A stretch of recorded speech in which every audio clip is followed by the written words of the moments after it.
안녕하세요. 행복씨앗입니다. 오늘도 시장을 정리하면서 하루를 마무리하는 시간을 가져볼 겁니다. 오늘 우리 시장은 코스피도 코스닥도 상승 마감했습니다. 수급이 상당히 좋았고 등락도 괜찮았습니다.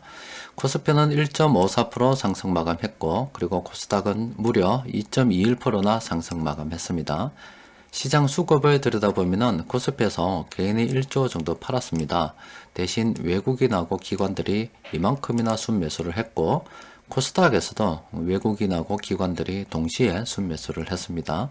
또 그리고 코스피 코스닥 전체 종목 중에서 하락한 종목들보다 상승한 종목들이 훨씬 더 많은 그런 날이었습니다. 어제까지만 해도 좀 불안했는데 오늘은 시장 수급이 이만큼 괜찮았습니다. 그러면은 뭐 어떤 일이 있었나 잠시 들여다보면은 이번 주 같은 경우는 돈 관련 이슈가 많은 한 주라고 말씀해 드렸죠. 이건 미국 시간인데 우리나라가 오늘 이렇게 12일이 아닙니까? 그러면은 어제 미국 파월 연준 의장 이 청문회 결과가 우리 시장에 반영이 되었다라고 보시면 되거든요. 앞으로 넘어야 될 산들이 많기 때문에 오늘 좋다고 해서 내일 모레 계속 좋다 하는 보장은 없지만 일단은 선을 하나 넘었고 그 결과는 긍정적이었다 이렇게 생각하시면 될 것 같습니다. 그러면 그 내용은 어떤 내용이었느냐 보면은 이번 청문회에서 파월 연준 의장이 이렇게 이야기했습니다. 시장에 여러 가지 불안감을 좀 누그러뜨렸는데 시장에서는 쌍끌이 긴축에 대한 우려가 있었죠. 금리를 올려서 시중에 돈을 회수하고 또 그동안 미국이 채권 매입을 많이 했잖아요. 이번에는 채권을 되팔아서 또 돈을 갖다가 회수하는 이런 쌍끌이 긴축에 대한 우려가 있었는데 파월 연준 의장 같은 경우는 이번에 인플레이션을 잡기는 잡아야 된다. 그래서 금리는 올리는데 이 채권 관련해 가지고 지금 당장이 아니라 상황 봐서 한 연말쯤 되면 한 팔아보는 걸로 이렇게 이야기를 했단 말이에요. 그러니까 시장에서는 일단 쌍끌이는 아니구나. 우리가 예상했던 것보다는 그렇게 심한 그렇게 긴축 속도가 빠르진 않겠구나. 이렇게 되다 보니 시장이 좀 안도했다라고 볼 수가 있습니다. 관련해서 하나만 더 살펴봐 드리면은 어제 이렇게 말씀드렸죠. 최근에 외국인 투자자들이 이렇게 코스피 수급을 보면은 지난 11월 달부터 해서 우리 시장 주식을 계속 매수하고 있다라고 말씀드렸고 또 경기 민감해 외국인들은 베팅하고 있다라고 말씀을 드렸잖아요. 오늘도 외국인들이 상당히 많이 매수했기 때문에 수급을 다시 들여다보면은 외국인 투자자들이 지난 한 두 달 동안 7조 3,400억 정도 순매수를 했습니다. 외국인 투자자들은 앞으로 시장이 좋다, 긍정에 계속 베팅하고 있는 중입니다.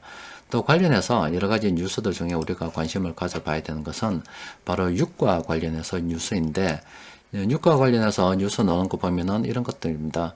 원유를 갖다가 많이 생산할 것 같다. 원유를 갖다가 많이 생산할 것 같다. 또 수요가 늘어날 것 같다. 이렇게 수요 회복이 될 것 같다. 이게 전부 다 뭐냐면은 수요가 크게 회복이 될 것 같기 때문에 지금 원유를 늘린다 이런 말이에요. 그러니까 앞으로 경기가 좋아진다는 이런 뉴스들이 나오고 또 실제 산업 현장에서 저렇게 이루어지고 있잖아요. 그러면 우리가 현재 외국인들이 매수하고 있는 거 절대 가볍게 봐서는 안 되고 또 돈 관련 이슈가 많아서 시장이 변동성이 커진다 할지라도 우리는 계속 긍정에 베팅하는 게 좋겠죠.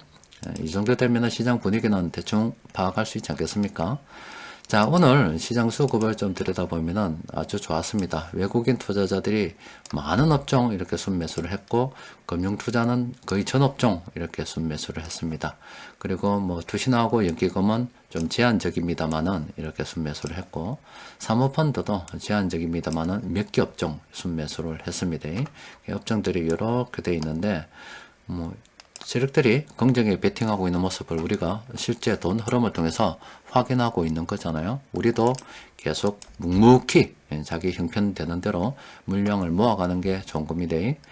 그러면 세력들이 오늘 많이 매수했기 때문에 공통적으로 매수한 종목들 있나 살펴보니까 이렇게 22개 종목이나 됩니다. 이렇게 종목이 많으면 하나하나 일일이 다 봐드릴 수가 없어요. 그래서 플랜 A 도움을 좀 받아야 되는데 살펴보니까 이렇습니다. 일단 종목들 중에서 컴투스 같은 경우 있죠. 이 종목은 지금 고점권으로 좀 분석이 됩니다. 딱 봐도 그냥 많이 올랐기 때문에 고점권 같죠. 그래서 이런 것들은 좀 접근하는데 조심해야 될 것 같고 또 그리고 인텔리안 테크 이 종목 같은 경우도 지금 고점권에 분석이 됩니다. 따라서 보유하신 분들은 조금 달리 한번 생각해 봐야 되겠죠. 신규 접근 같은 경우는 조심해야 됩니다.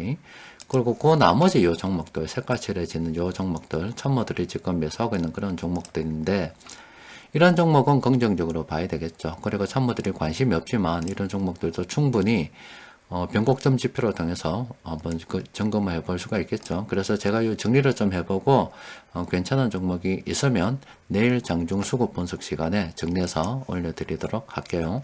여러분들께서도 한번 살펴보시길 바랍니다. 그리고 변곡점 지표를 통해서 오늘 검색된 종목 보니까 한 3종목이 검색이 됐거든요. 일단 나무가라는 이 종목은 앞으로 시장이 좋지 않을 것 같아요. 이 종목이 좋지 않을 것 같아요. 그래서 좀 조심해야 된다는 신호를 내보내고 있습니다. 이 종목 구매하신 분들 조심해야 됩니다. DY 같은 경우도 좀 조심해라 이런 신호를 내보내고 있어요. 그리고 서영 같은 경우는 지금 신호가 이제 한번 떴는데 한 번 가지고는 안 되죠. 요거는 이제부터 좀 지켜봐야 되는 그런 상황입니다. 그래서 변곡점 지표로 검색된 종목들 중에서는 현재 볼만한 종목들이 없습니다. 어쨌든 여러 가지 이슈들이 많은데 한 고비를 넘었습니다. 한 고비를 넘었고 또 오늘 밤이 지나면 미국에서 이런 자료들이 공개가 됩니다. 그러면은 이게 미국 시장에 반영이 되겠죠. 그러면 내일 우리 시장에는 또 이 이슈가 또 반영이 된다 이 말이에요. 그래서 오늘 좀 올랐다고 해서 너무 들뜰 필요도 없습니다. 그냥 우리는 우리 하던 대로 하면 돼요. 그래서 내일 또 미국 시장이 괜찮으면 우리도 괜찮겠죠. 그래서 이거는 하루하루 급등락이고 멀리 보면은 얘들이 바보가 아니다 아닙니까? 지금 이 원유 생산이 뭐 역대 최대치를 기록하고 뭐 이런 기사들이 그냥 나오는 게 아닙니다. 왜냐면은 이런 이 기업이 있습니다. 이 기업이 있으면 이 기업에 많은 사람들이 있고 또 의사 결정을 갖다가 권한을 가지고 있는 사람들이 있죠. 그럼 이런 사람들이 원유를 갖다가 이 원유 기업을 치면은 생산을 좀 늘린다라고 봤을 때는 그냥 기분에 따라서 이거 원유를 갖다가 좀 생산 늘려볼까? 이렇게 해서 자, 한번 늘려봐라. 이렇게 지시하는 게 아닙니다. 이게 자칫 잘못하면 재고를 어떻게 처리할 것이며 또 과잉 생산이 돼 가지고 가격이 떨어지면 오히려 더 손해를 볼 수가 있잖아요. 그래서 이 사람들이 이 원유 생산을 갖다가 늘린다는 의사결정을 할 때는 여러 가지 상황들, 어떤 동원할 수 있는 모든 상황들을 동원해서 이 의사결정을 한단 말이에요. 그러니까 이런 의사결정은 자칫 잘못하면 기업의 생존과도 직결된 어떤 문제이기 때문에 가볍게 결정하는 문제들이 아닙니다. 그래서 그런 기업들이 모여서 의사결정, 자기 나름대로의 최고로 좋은 그런 의사결정을 내렸는데 그 결과들이 이런 겁니다. 원유를 갖다가 생산 더 하겠다. 수요가 늘어날 것 같다. 이런 자꾸 결정을 내린다 이 말이에요. 그러면은 많은 기업들조차도 앞으로 경기가 좋아진데 베팅을 하고 수요가 늘어날 것에 대비해서 지금 물량을 늘리고 있다는 거잖아요. 그럼 당연히 지금 우리가 이번 한 주에 여러 가지 굵직굵직한 이슈가 있다고 해서 또 그리고 지금 당장 한 뭐 좀 어떤 기간 동안에 시장의 변곡점을 맞이해 가지고 여러 가지 어떤 변동성이 커지는 상황이 온다 하더라도 이거는 크게 뭐 개의치 않아도 되겠죠. 왜냐하면 이 사람들조차도 우리보다 이거 생존을, 이거 목숨 걸고 하는 겁니다. 이 경영자 아니면 어떤 경영진이 의사결정을 잘못해서 어떤 회사의 방향을 잘못 결정하게 되면 회사가 그냥 망하는 겁니다. 그럼에도 불구하고 이런 결정을 내렸다는 것은 앞으로 경기를 좋게 본다는 겁니다. 그러니까 우리도 별거 없죠? 그냥 외국인들이 매수하고 있는 것, 또 시장에서 여러 가지 나오는 재료들, 뉴스도 쭉 살펴보니까 기업들은 또 경기가 좋아진다는데 베팅하고 있다 이 말이에요. 그러면 우리는 우리 그 생각대로 또 늘 하던 대로 자기 형편 맞는 대로 물량을 계속 모아가면 되는 겁니다. 이렇게 해서 큰 시장을 봐가는 거지. 지난번 말씀드린 것처럼 우리나라 주식 투자 인구 한 3천만 명 중에서 2,300만 명이 투자금 1,000만 원이 안 되고 단타를 하는 분으로 추정이 된다 이 말이에요. 그럼 여러 가지 뉴스들은 이 사람들의 구미에 맞는 그런 뉴스를 내보내기 때문에 지금 제가 앞서 말씀드렸던 이 원유 시장의 이런 전망들, 이런 전망들은 이 사람들을 보는 시향에 해당이 안 되고 이 사람들은 지금 이 이슈가 많은 한 주, 이런 것들을 타겟으로 한다 이 말입니다. 그러니까 시장에 나오는 뉴스들이 좋지 않고만 한다 하더라도 그러려니 하고 걔들이 좋아하기 때문에 저런 뉴스가 나온다는 것을 정확하게 상황 판단해서 이해를 하고 있으면 올바른 투자에 대한 의사결정을 내릴 수가 있겠죠. 어쨌든 뭐 오늘 시장 정리하면 이런 거죠. 긴축 우려가 있었는데 그게 좀 감소가 되었다. 일단 주식시장은 안심했다.